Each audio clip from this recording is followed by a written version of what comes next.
Recapping from this week. Now, the confirmation kids, I have them read the daily lectionary series, and hopefully they're doing that.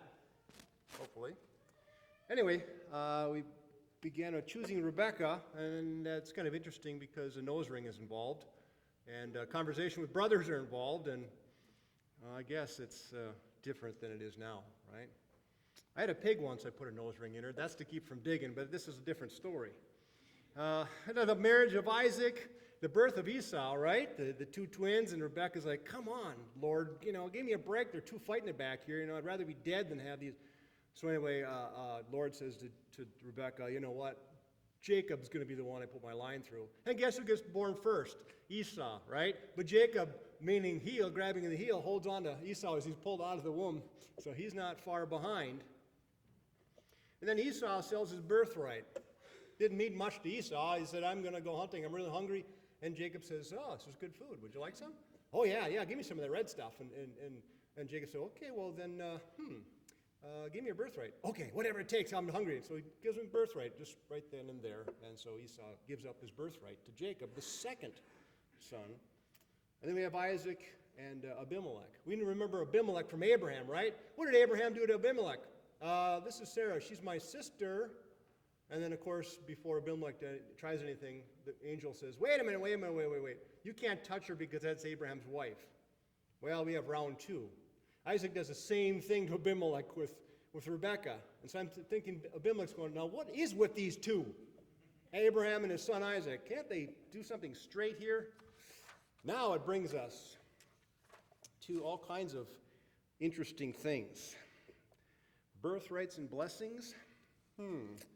Well, we have Jacob, who I imagine, I get the sense that Isaac is used to this, Jacob. I sense that Jacob is just the way he is. He's always a character. And so you think, when you read along here, Isaac doesn't take his word for it. I'm Esau, your son. Prove it.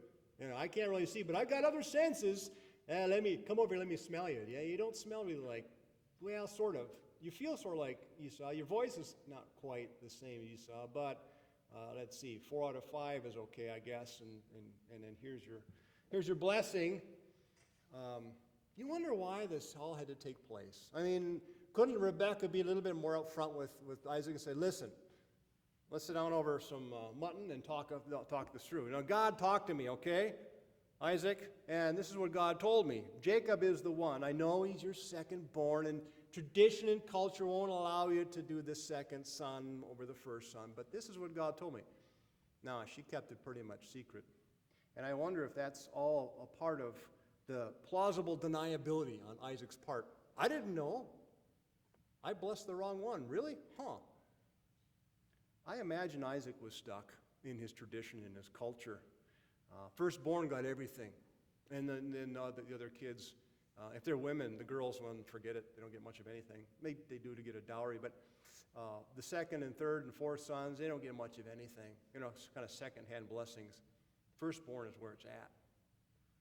So I imagine that these little ploys, these little deceptions were necessary, I guess, on the part of Rebekah and Jacob for Isaac to save face.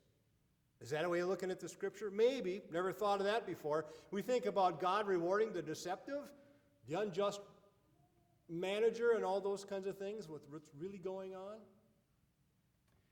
It also brings into light the type of person Jacob was, the trickster. We talk about that. Not so much in our culture, but other cultures.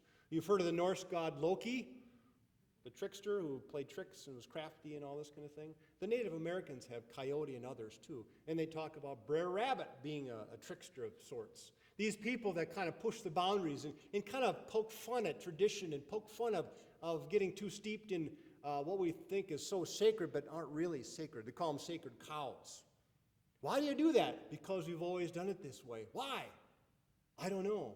Just because. And don't touch it, because all hell will break loose if you even mess with that kind of thing. It's a sacred cow. Don't argue with it. Well, these tricksters come and they kind of poke fun and they kind of make us look at things in a new light and say, whoa, is this kind of ridiculous about doing this? And so Jacob He alters the line of inheritance in short order. He disrupts the chain of blessing, of course. He disrespects his father. He lies to him. By the way, God provided for me. And God's going, hey, wait a minute. I didn't have anything to do with this thing. He puts his brother in a vulnerable position because Esau gets back and says, hey, I'm ready for my blessing now. What? It's already done? What? What's going on here? Both socially and economically, it kind of puts them all in a kind of a strange place. And you read on. And you read on to what Rich read later about Jacob's ladder, Jacob having the dream, going off to get a wife, and dreaming dreams, and seeing things, angels descending and ascending. And the angels weren't the ones talking to him through God. God was standing next to him by his side. That is interesting to me. The more interesting thing is, I am the Lord your God, the God of Abraham, the father, and the God of Isaac, the land in which you lie, and you have your offspring. And your offspring shall be like dust of the earth, and so on and so forth. And know that I am with you, and I will keep you wherever you go. That's the first thing out of God's mouth. After all this that's happened with Jacob and deceiving his father and stealing his brother's not only birthright, but his blessing as well. You would think that God would say, hey, listen, you better shape up, bub. If you're going to be part of the line of descendants for my people, you better start acting a little bit differently now, from now on. There was none of that. How is that? Well, we know that we all have family members and friends who are a little bit on the edge in terms of pushing the boundaries. And sometimes they annoy us. But in other ways, they make us look at life a little differently. They give us alternates, realities. They give us alternatives to things that we think are the only way to go. And this is what Jacob has done. Now he's starting out a new land, a new life. But as we'll read further, what happens with Jacob? He goes to Laban, his uncle, and he gets promised Rachel, who he really likes, but she's not the firstborn daughter. Right? And this is for later on. And so we find out the deceiver, Jacob, gets himself deceived. So it's not an easy life by any means. It may be fun and things, but there is a cost and there's a price to be paid for all this too. In Native American traditions, clowns and tricksters are held as essential contact with the sacred. People could not pray until they laughed, because laughter opens and frees from rigid preconception. Humans had to have tricksters within the most sacred ceremonies for fear that they would forget the sacred that comes through upset, reversal, and surprise. The trickster in most Native traditions is essential to creation, to birth. And how often is that true for us too? Any way we can to open ourselves up to God, to God's ways, in a new way. And I know, I think about this laughter part.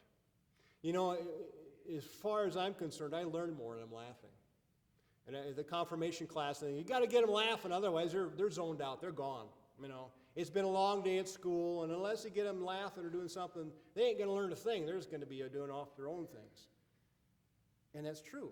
With the kids in confirmation, with myself, my daughter, and others I know. If you're having a good time, it kind of frees you up, opens you up a little bit.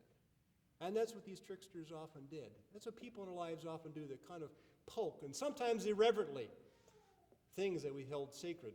Not in a mean way, but just in a way of looking at it differently. Possibilities get opened up. New ways of looking at things. And I think the funniest thing is that Jacob, after all this, he makes a discovery that God is in this place. How awesome! And I didn't even know it. I'm thinking, right, did you even know it when you're deceiving your father? Did you realize that God was there with you at that moment too? Know that I am with you and will keep you wherever you go. God is the God who keeps with people, the tricksters, those who push the boundaries, those we think of maybe a little bit out there. God is with them. God is with us. No matter what happens in our lives, for good or bad, God is with us. And it takes an awfully a long time to key into sometimes the presence of God in our situations where we're at. But it can happen. And we know that God is present with us. Because if God can be present with Jacob, the trickster, then God can be present with us too, who take life a little more seriously and hold things a little closer to our hearts. The presence of God is wherever we are, in this sacred place that we make sacred, in the sacred places of our homes, in the sacred places of our work, or the park, or wherever we decide that sacred places are. Most importantly, the sacred places of our hearts. God is a God of sacred places, and God is with us, trickster or not. God is with us.